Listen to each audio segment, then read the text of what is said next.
Evening to all of you. Welcome to my YouTube channel. Today we will discuss the MCQs based on quantum mechanics. These MCQs are very much helpful for BSc third year students of DDU and Siddharth university. चलिए इस आशा के साथ इस video की शुरुआत करते हैं कि आप स्वस्थ और प्रसन्न होंगे। इस क्वांटम मैकेनिक्स के वीडियोस में हमने basically matter waves, Compton effect, photo electric effect को कवर किया है। ये एमसीक्यूज़ बीएससी थर्ड ईयर के स्टूडेंट के साथ साथ एमएससी एंट्रेंस की तैयारी कर रहे विद्यार्थियों के लिए भी काफ़ी हेल्पफुल होगा। IIT JAM, CSIR, NET, GATE और कुछ बहुत क्वेश्चंस पीजीटी के लिए भी आपके पास इम्पॉर्टेंट होंगे। तो चलिए डिस्कस करते हैं अब आज के एमसीक्यूज़ को। Question number 1, the concept of matter wave was suggested by. Matter wave का कॉन्सेप्ट किसने सजेस्ट किया था? आपको मालूम होना चाहिए, डी ब्रॉगली ने सजेस्ट किया था। तो क्वेश्चन नंबर 1 का करेक्ट ऑप्शन है option B. The intensity of the diffraction pattern is proportional to, okay, of the wave function. जो इंटेंसिटी ऑफ वेव फंक्शन है वह, जो इंटेंसिटी ऑफ डिफ्रैक्शन पैटर्न है वह वेव फंक्शन के किस पावर के प्रोपोर्शनल होता है? ठीक है, तो स्क्वायर के प्रोपोर्शनल होता है। तो क्वेश्चन नंबर 2 का करेक्ट ऑप्शन है option D, square. The function representing matter waves must be, option A complex, B real, C zero, D infinity. तो the function representing matter waves must be a complex function. Question number 2 का correct option है option A, sorry 3 का correct option है option A. Question number 4, the total probability of finding the particle in space must be zero, unity, infinity, double. तो question number 4 का correct option है option B, unity, because the maximum value of probability is 1 and particle is exist anywhere in the space. Okay, particle है तो space में कहीं ना कहीं तो एग्जिस्ट करेगा ही करेगा, और पूरे स्पेस में अगर उसकी प्रोबेबिलिटी की बात की जाएगी तो आप जानते हैं कि प्रोबेबिलिटी जो की मैक्सिमम वैल्यू क्या होती है 1, तो निश्चित तौर पर इस स्पेस में कहीं ना कहीं प्रोबेबिलिटी, कहीं ना कहीं पार्टिकल पाया जाएगा। Question number 5, the normalised wave function must be infinite, zero, finite, complex. तो नॉर्मलाइज वेव फंक्शन क्या होता है? फाइनाइट होता है। ओके, तो क्वेश्चन नंबर 5 का करेक्ट ऑप्शन है option C. The non normalised wave function must have infinite, okay, norms. तो क्वेश्चन नंबर 5 का करेक्ट ऑप्शन है ऑप्शन सी। क्वेश्चन नंबर 6 का करेक्ट ऑप्शन है option A, infinite norms. Question number 7, the square of the magnitude of the wave function is called. Wave function का जो magnitude, square of the magnitude होता है वो क्या होता है? तो आपको मालूम है साई बेसिकली जो वेव फंक्शन होता है एक तरह से वो प्रोबेबिलिटी फंक्शन को रिप्रेजेंट करता है, और जब आप साई स्मॉड ऑफ साई स्क्वायर की बात करते हैं तो वो प्रोबेबिलिटी डेंसिटी को रिप्रेजेंट करता है। तो इस तरह से क्वेश्चन नंबर 7 का करेक्ट ऑप्शन है option B, probability density. Question number 8, the Planck's constant has the same unit as. जो प्लैंक कांस्टेंट है उसकी यूनिट जो होती है वो सेम किसके लिए होती है? तो एंगुलर मोमेंटम के लिए, क्योंकि आपको मालूम होना चाहिए, मैं थोड़ा सा हिंट के तौर पर लिख दे रहा हूँ, हालांकि ये सब चीज़ें आपको मालूम होना चाहिए। Mod of vector L is equal to n h cut या यम एच कट, जहाँ यन क्या होता है बेसिकली जो इंटीजर्स होते हैं, तो जो एच की यूनिट होगी वही आपकी यल की यूनिट होगी, तो एंगुलर मोमेंटम। क्वेश्चन नंबर 8 का करेक्ट ऑप्शन है option A. Question number 9, which of the following is known as Schrodinger equation. इसमें से कौन श्रोडिंगर इक्वेशन कहलाएगा? तो क्वेश्चन नंबर 9 का करेक्ट ऑप्शन है option D, H psi is equal to E psi, Hamiltonian into psi is equal to E into psi. Question number 10, the energy of a photon expressed in electron volt, the visible light of the wavelength lambda is equal to 634 nanometer is equal to A, E is equal to 1.95 electron volt, E is equal to 19.5 electron volt, E is equal to 0.195 electron volt, E is equal to 195 electron volt। तो question number 10 का correct option है option A 1.95 electron volt. आगे hint के लिए हमने आपको दे रखा है expression E is equal to h nu is equal to H C upon lambda. Question number 10 तो हो गया है। Question number 11 the wavelength expressed in nanometre of a photon of energy equal to 1 kilo electron volt is equal to. आपको मालूम है lambda is equal to H C upon E होता है। इसमें वैल्यू आप रखेंगे तुरंत आपको वैल्यू मिल जाएगी। After solving we can found lambda is equal to 1.24 nanometre. Question number 11 का करेक्ट ऑप्शन है option B. Question number 12 the wavelength associated with an electron of energy E is equal to 100 electron volt is equal to 1.23 nanometre, 12.3 nanometre, 123 nanometre, 12.3 millimetre. तो क्योंकि साफ अब हमको इसको देखिए ई की वैल्यू यहाँ दी गई है और आपको मालूम है लेमडा इज इक्वल टू होता है एच अपॉन पी और एनर्जी और मोमेंटम का रिलेशन होता है p is equal to √2 mE।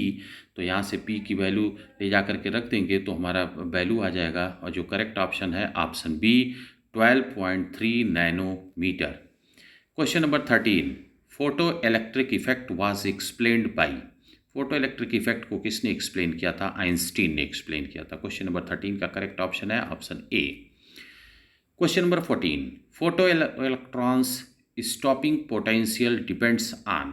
Photo electrons stopping potential depends on okay A frequency of incident light and nature of the cathode material, B the intensity of the incident light, C the frequency of the incident light, D nature of cathode material।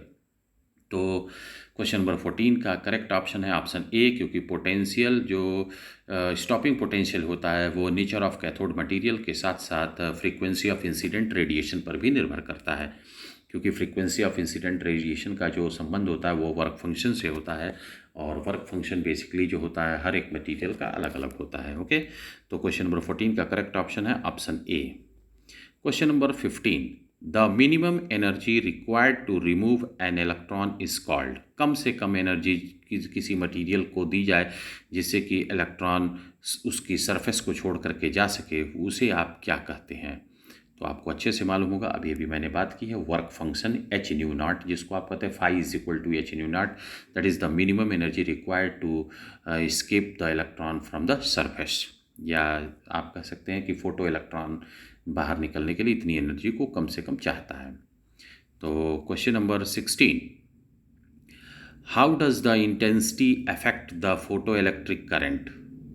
A as intensity increases the photo electric effect increases, B as the intensity increases the photoelectric effect decreases। photoelectric effect increases का मतलब हो गया कि number of photoelectrons increases or decreases okay.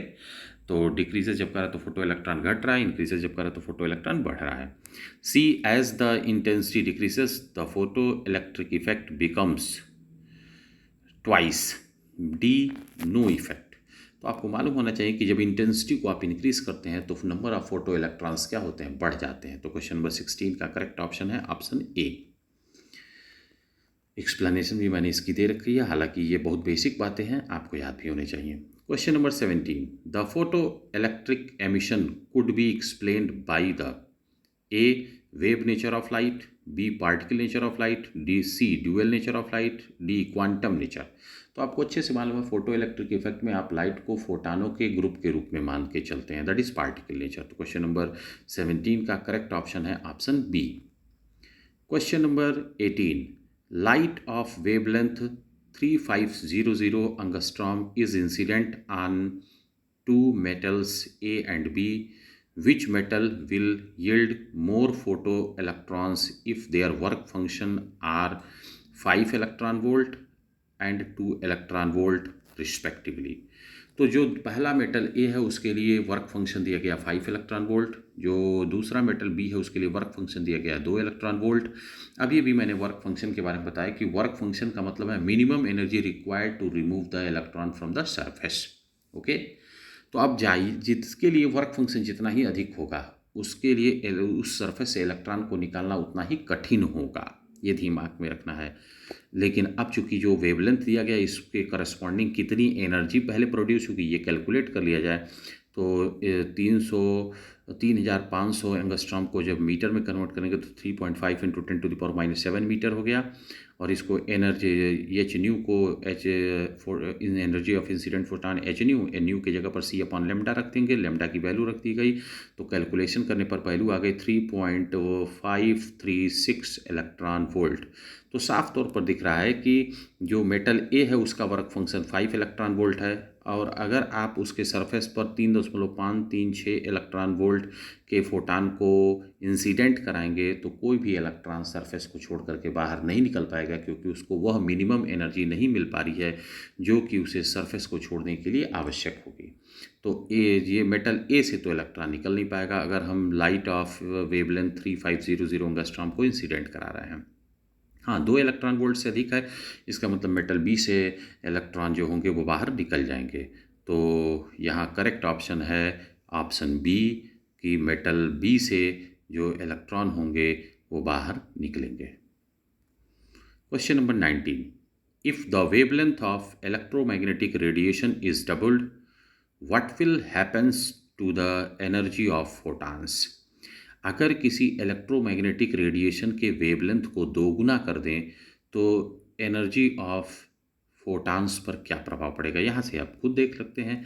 H nu is equal to H C upon lambda, तो अगर lambda को आप twice कर देंगे तो एनर्जी क्या हो जाएगी, हाफ हो जाएगी। देख रहे हैं ना ये एक्सप्रेशन, तो आई थिंक इतना तो आप लोगों को हरदम दिमाग में रहना चाहिए। ये देख लीजिए एक्सप्रेशन, नीचे लेमडा है, ट्वाइस कर देंगे एनर्जी हाफ हो जाएगी।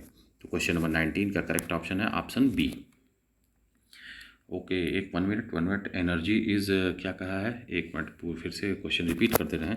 If the wavelength of electromagnetic radiation is doubled, okay wavelength को इलेक्ट्रोमैग्नेटिक डबल कर दिएगा, what will happens to the energy of photons, photon की एनर्जी पर क्या प्रभाव पड़ेगा। तो वेवलेंथ को डबल किया जा रहा है ना, तो वेवलेंथ को अगर डबल किया जा रहा है तो हाफ आएगा ये एग्जैक्टली। थोड़ा सा मैं आपको यहाँ चेंज कर दूँ कि this option is option C. Okay, तो ऑप्शन सी होगा। चलिए question number 20, the energy of photon reduces to 1/2 when the wavelength of radiation is double. Okay yes, explanation में मैंने सही लिखा है, यहाँ बस टाइपिंग एरर हो गई है। Question number 20, give the unit of work function. Work function क्या होता है, उसकी यूनिट क्या होगी। तो वर्क फंक्शन दैट इज़ आप कह सकते हो कि उसकी यूनिट जो होगी वह इलेक्ट्रॉन वोल्ट की बात की जाती है, और ये अलग की बात है कि एक इलेक्ट्रॉन वोल्ट को जूल में भी आप कन्वर्ट कर सकते हो 1.602 इंटू 10⁻⁹ जूल। बट चूंकि जब डेफिनीशन बताई जाती है तो इलेक्ट्रॉन वोल्ट के ही टर्म में बताई जाती है, इसलिए बेसिक रूप से वर्क फंक्शन की यूनिट को हमको जब भी पूछा जाए तो बताना चाहिए electron volt. Question number 21, which property does the Compton effect describe about photons. कौन सी प्रॉपर्टी को कॉम्पटन इफेक्ट डिस्क्राइब करता है फोटान्स की, तो मोमेंटम। ओके, तो क्वेश्चन नंबर 21 का करेक्ट ऑप्शन है option B. Question number 22, what did Compton discover after bombarding electrons with high energy photons. A, photons momentum depends on its wavelength. B, photon with a shorter wavelength can be ejected. C, electrons and positrons come in pair. D, electrons can be split into smaller particles. तो question number 22 जैसा अभी 21 से ही link होता हुआ ये भी question है। Question number 22 का correct option option A photon momentum depends on it's wavelength. Question number 23, what happens to a high energy photon after it strike an electron। Compton effect में क्या देखा गया, जब कोई फोटान किसी इलेक्ट्रॉन से, हाई एनर्जी फोटान किसी electron से जब टकराया तो क्या देखा गया? A decreases frequency, B decreases wavelength, C increases energy, D increases momentum. तो डिक्रीजेस फ्रीक्वेंसी। ओके, तो इस तरह से डियर स्टूडेंट्स हमने अपनी तरफ से matter waves, Compton effect, photo electric effect को कवर करते हुए 23 क्वेश्चंस को बनाया। चूँकि आपके पेपर्स गोरखपुर विश्वविद्यालय के स्टूडेंट्स के कल हैं, उन्हें मैं कल के एग्जामिनेशन के लिए शुभकामना देता हूं।